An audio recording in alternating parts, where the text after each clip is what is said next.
everyone. I'm Chef Marc. I'm the development chef for HFS, and today I thought a good idea was to show you how I prepare my turkey at home. So basically you get yourself a nice turkey.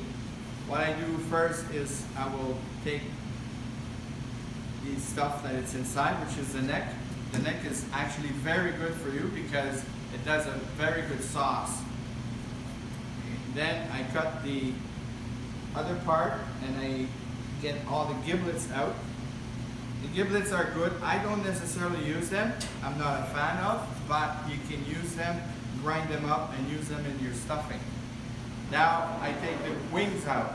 So I'll take the first two part, I take it out, okay, just like so. I take the other one out, just like so, okay. Just try to find out the knuckle and you just slice it. Very simple.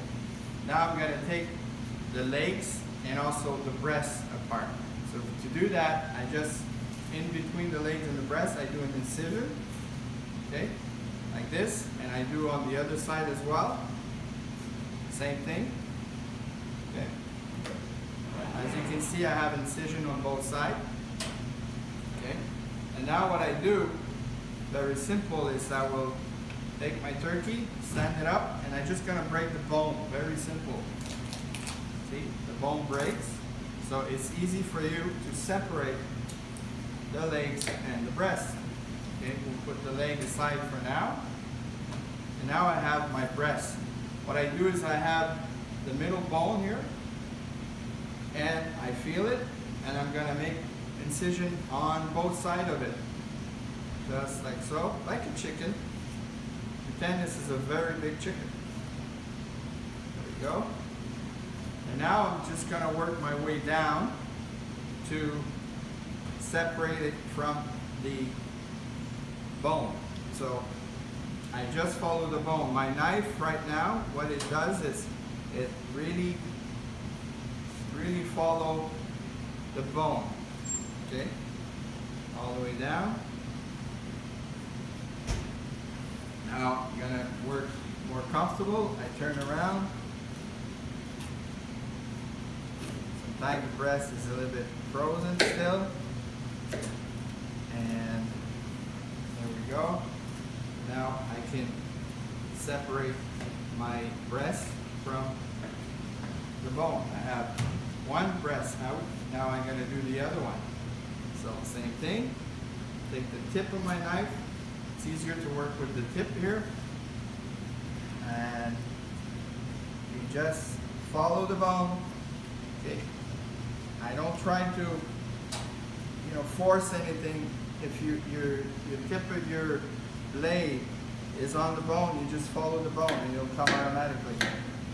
If you have to force something, that's not a good sign.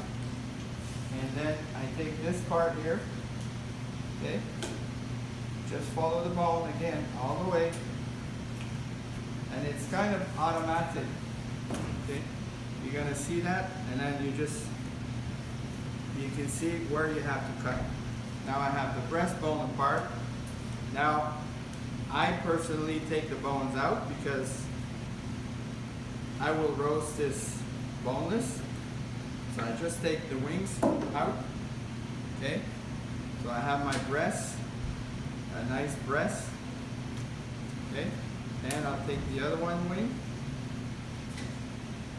I try to take only the wing part and not the little flap. This. There we go. I have my wing out, and now I have nice breasts. I have two nice breasts. This, what I do is I tie them up, and then actually after that I will marinate them with a little bit of garlic, a little parsley, and I will roast them, sear them, and it's going to take, this size is going to take probably 45 minutes at 375. Now your legs is like a V. See, this is like a V here. So what I need to do is just to follow that V. I start at one end. Again, same principle. I crack the bone. Okay, and then I just remove. I have one leg done. I do, like you see my knife is like a V, right?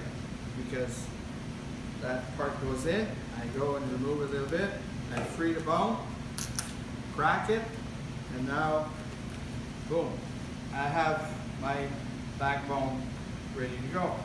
Now we have 2 legs here. So what I do is I will separate the pilon and the drumstick. Pilon is in French, sorry, pilon.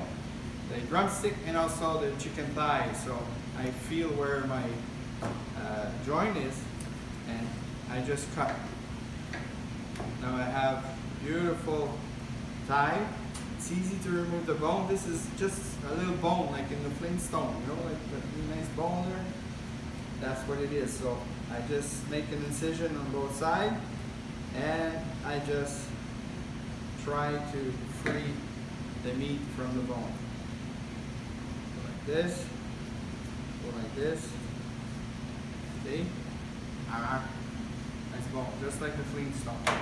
So this here, I remove the cartilage part, and this is a beautiful chicken, not a chicken, a turkey thigh. Again, same thing, marinated, a little bit of garlic, parsley, salt, pepper, and then I'm gonna roll it and tie it up. And that's gonna be my dark part. You know, dark meat, white meat, it's just gorgeous. So again, the same scenario here. I take, feel where my joint is, I cut through, skin, and same scenario. We're gonna free the bone. There you go. You can take your time. You need the sharp knife. And here we go. We have a nice,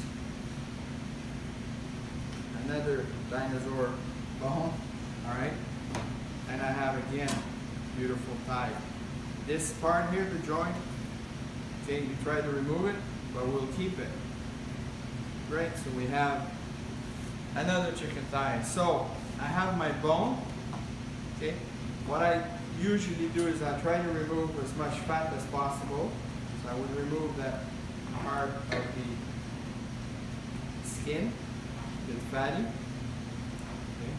Okay. And this is basically the only thing that I don't need. This is all the fat part. So what I do here is I will make a stock, okay, with these parts, the wing, the breast, okay, the backbone, the neck, and the dinosaur bone. I make a stock with that. I will do a mirepoix, celery, onion, and carrot. Roast them, a little bit of tomato paste until they get a nice coloration. Then I will put them in water, cold water to start. Fill it up about 2 inches above. Okay. Then I'm gonna season it with savory, thyme, and bay leaf. Then I'm gonna let it cook until the desired color you want. So the more color you have, the better color you're gonna have in your stock. This we have said that we have marinate them. All right. So we have a nice breast and a nice leg ready to be roasted. Again, this side will take about 45 minutes, and now we're max in the oven. You need to time the butcher string. Now what I do with this here, this is full of cartilage inside. It's very hard to debone. So what I do is I will sear them, roast them, okay? And I will take some of the stock I made, I will braise that. After it's braised, then it's super easy to take apart. So you take apart plus the sauce that you're gonna have done. It's gorgeous. So you can either serve it as your sauce, your gravy for your turkey, or what I do is I keep it for the next day. I do a pasta with this meat after. It's nice leftover if you want. So there you go. That was the way I prepare my turkey at home. I'm Chef Marc, directly from HFS. Hello again, I'm Chef Marc from HFS. Now we're gonna show you how to do the turkey stock. So what I did here, I just basically put the bones in at 375. It took about, I'd say, 20 minutes to get to this stage. What I want to do now is to flip them around, okay, so they can get an even coloration everywhere. There you go. And now what I have done is I have prepared a mirepoix. That's a culinary term. What it is basically celery, carrot, and onion.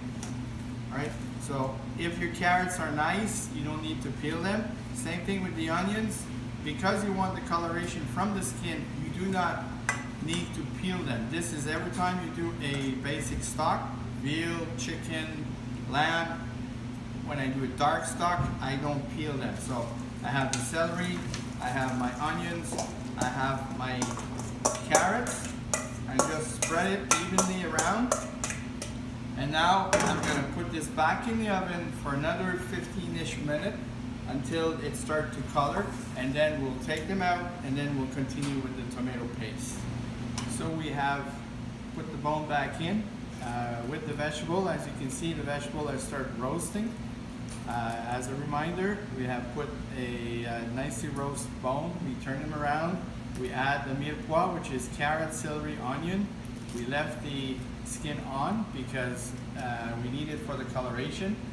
And don't forget that this is a step to do a nice turkey stock, but it goes for anything dark stock you want to do. Chicken stock, veal stock, lamb stock, veal stock, not a problem. So now that I have a nice coloration on my bone, what I want to do is I just want to put a little bit of tomato paste to it. So I just brush the bones with a little bit of tomato paste, just like so. And that's also going to help for the coloration. There you go.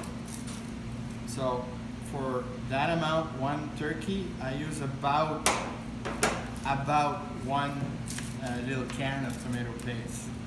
So I have brushed my bone with the tomato paste. The idea here is to cook the tomato paste to take the bitterness out of it. So it's not going to take long. It's going to take about 10 minutes. You need to keep an eye on it. You want it to start to get almost burnt, but not burnt, and don't burn them. So that's going to take about 10 minutes. So we're going to put this back in the oven, and I'll come back to show you the final step, how to do the turkey stock. Okay, so we're back. So we have roasted our tomato paste. As I mentioned to you, you want to roast it enough, but not too much. When it starts to be dark a little bit, this is a good time. So what I do now, I will transfer all my bone and vegetable into a stock pot, just like so.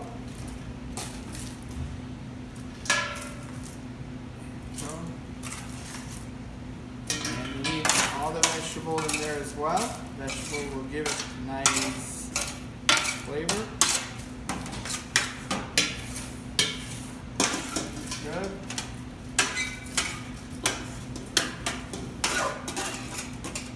Scrape everything you can. And now I'm going to take some hot water and I'm going to deglaze the bottom of this pan because this is gold liquid. This is very important.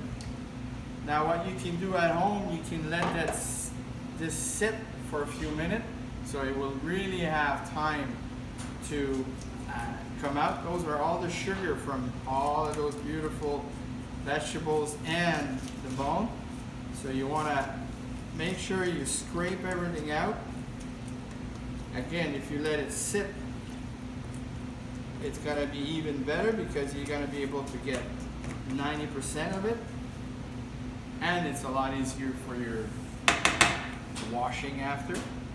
So I transfer this beautiful golden juice into my stock pot, and the next step, which is very important, is I'm going to cover the bone, but now I'm using cold water. Every time you want to keep the flavor into your stock, okay, you use cold water. If you blanch vegetables, you want the vegetable to be the star. You want your vegetable to taste good, so you use hot water. That's why we always say blanch in hot water, so the taste stays in the vegetable. If you want the stock, the flavor to stay in the stock, start with cold water. And as you can see, I have about even flat on. Now I'm gonna, as I mentioned, cover it another maybe 2 inches above. What does the 2 inches gonna do? When that's gonna cook and reduce, then you don't lose anything. All the flavor stays in. So that's gonna go on the stove just to simmer. Bring it to a boil, simmer. You can add some herbs to it. Savory, thyme, bay leaf is very good herbs. And this amount will probably take about an hour and a half to cook. Then I strain it. Then you can put it in your stuffing. You can bind it with cornstarch to make a beautiful sauce. And you're gonna have the best turkey ever. I can promise you that.